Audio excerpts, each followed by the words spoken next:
Thank you very much.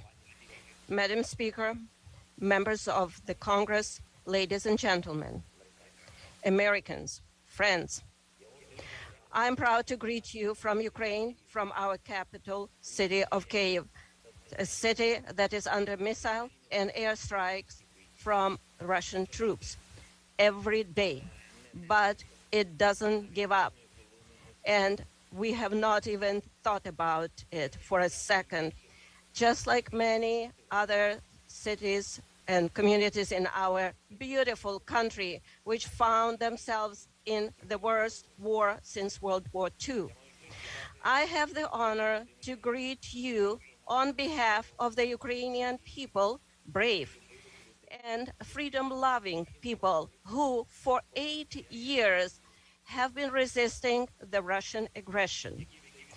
Those who give their best sons and daughters to stop this full-scale Russian invasion.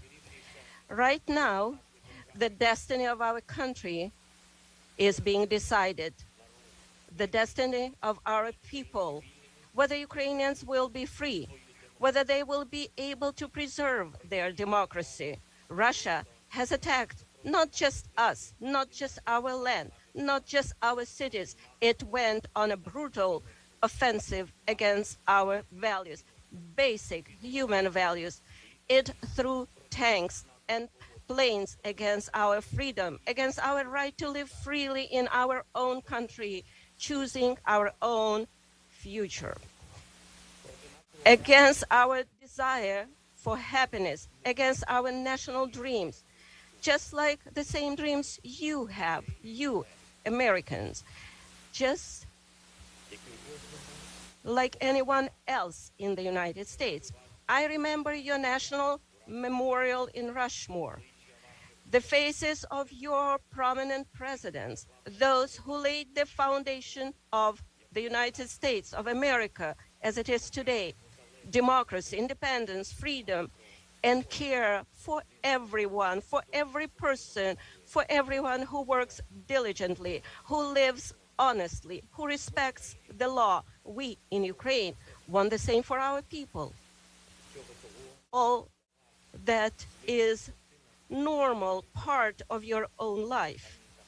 Ladies and gentlemen, friends, Americans, in your great history, you have pages that would allow you to understand Ukrainians, understand us now, when you need it right now, when we need you right now. Remember Pearl Harbor, terrible morning of December 7, 1941, when your sky was black from the planes attacking you.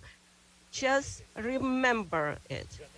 Remember September the 11th, a terrible day in 2001 when evil tried to turn your cities, independent territories, in battlefields, when innocent people were attacked from air. Yes, just like no one else expected it. You could not stop it. Our country experience the same every day, right now, at this moment, every night, for 3 weeks now. Various Ukrainian cities, Odessa and Kharkiv, Chernihiv and Sumy, Zhytomyr and Lviv, Mariupol and Dnipro. Russia has turned the Ukrainian sky into a source of death for thousands of people. Russian troops have already fired nearly 1,000 missiles at Ukraine, countless bombs. They use drones to kill us with precision. This is a terror that Europe has not seen for 80 years, and we are asking for a reply, for an answer to this terror from the whole world. Is this a lot to ask for, to create a no-fly zone over Ukraine to save people? Is this too much to ask? Humanitarian no-fly zone, something that that Russia would not be able to terrorize our free cities. If this is too much to ask, we offer an alternative. You know what kind of defense systems we need, S-300 and other similar systems. You know how much depends on the battlefield, on the ability to use aircraft, powerful, strong aviation to protect our people, our freedom, our land, aircraft that can help Ukraine, help Europe. And you know that they exist and you have them, but they are on earth, not in Ukraine, in the Ukrainian sky. They do not defend our people. I have a dream. These words are known to each of you. Today I can say, I have a need. I need to protect our sky. I need your decision, your help, which means exactly the same you feel when you hear the words, I have a dream. Ladies and gentlemen, friends, Ukraine is grateful to the United States for its overwhelming support, for everything that your government and your people have done for us, for weapons and ammunition, for training, for finances, for leadership in the free world, which helps us to pressure the aggressor economically. I'm grateful to President Biden for his personal involvement, for his sincere commitment to the defense of Ukraine and democracy all over the world. I am grateful to you for the resolution which recognizes all those who commit crimes against Ukraine, against the Ukrainian people as war criminals. However, now, it is true, in the darkest time for our country, for the whole Europe, I call on you to do more. New packages of sanctions are needed constantly, every week, until the Russian military machine stops. Restrictions are needed for everyone on whom this unjust regime is based. We propose that the United States sanctions all politicians in the Russian Federation who remain in their offices and do not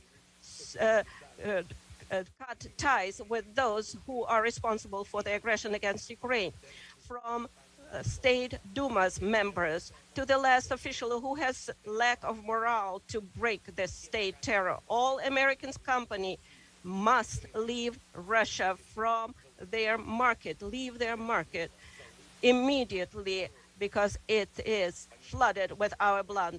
Ladies and gentlemen, members of Congress, please take the lead. If you have companies in your districts who finance the Russian military machine leaving business in Russia, you should put pressure. I'm asking to make sure that the Russians do not receive a single penny that they use to destroy people in Ukraine. The destruction of our country, the destruction of Europe. All American ports should be closed for Russian goods. Peace is more important than income, and we have to defend this principle in the whole world. We already became part of the anti-war coalition, a big anti-war coalition that unites many countries, dozens of countries, those who reacted to, in principle, to President Putin's decision to invade our country. But we need to move on and do more. We need to create new tools to respond quickly and stop the war, the full-scale Russian invasion of Ukraine, which began on February 24th. And it would be fair if it ended in a day, in 24 hours, that evil would be punished immediately. Today, the world does not have such tools. The war of the past have prompted our predecessors to create institutions that should protect us from war. But they unfortunately don't work. We see it, you see it, so we need new ones, new institutions, new alliances, and we offer them. We propose to create an association, U24, United for Peace, a union of responsible countries that have the strength and consciousness to stop conflicts immediately, provide all the necessary assistance in 24 hours, if necessary, even weapons, if necessary, sanctions, humanitarian support, political support, finances, everything you need to keep the peace and quickly save the world, to save lives. In addition, such associations, such union could provide assistance to those who are experiencing natural disasters, man-made disasters, who fell victims to humanitarian crisis or epidemic. Remember how difficult it was for the world to do the simplest thing, just to give vaccines against COVID to save lives, to prevent new strains. The world spent months, years doing things like that, much faster, to make sure there are no human losses, no victims. Ladies and gentlemen, Americans, if such alliance would exist today, that is U-24, we would be able to save thousands of lives in our country. In many countries of the world, those who need peace, those who suffer inhumane destruction. I ask you to watch one video of what the Russian troops did in our country, in our land. We have to stop it. We must prevent it, preventively destroy every single aggressor who seeks to subjugate other nations. Please watch the video.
In the end, to sum it up, today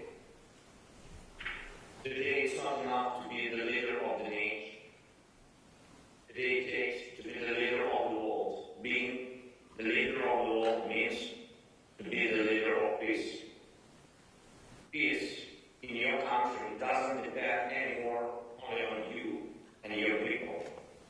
It depends on those next to you,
not beating.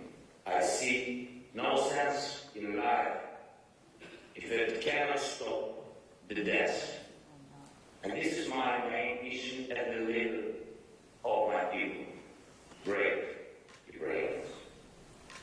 And as the leader of my nation, I am addressing the President Biden.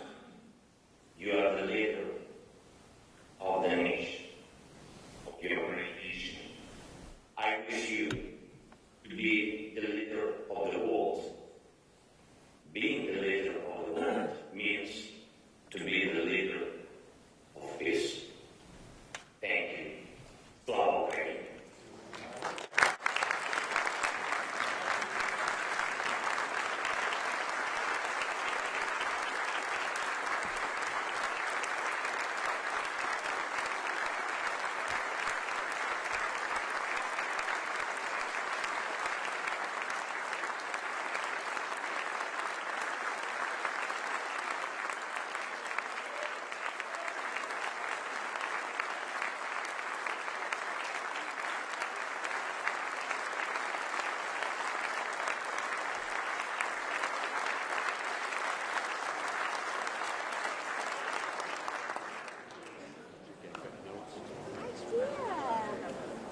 Always helps me to make my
don't worry about that. We'll take care of that.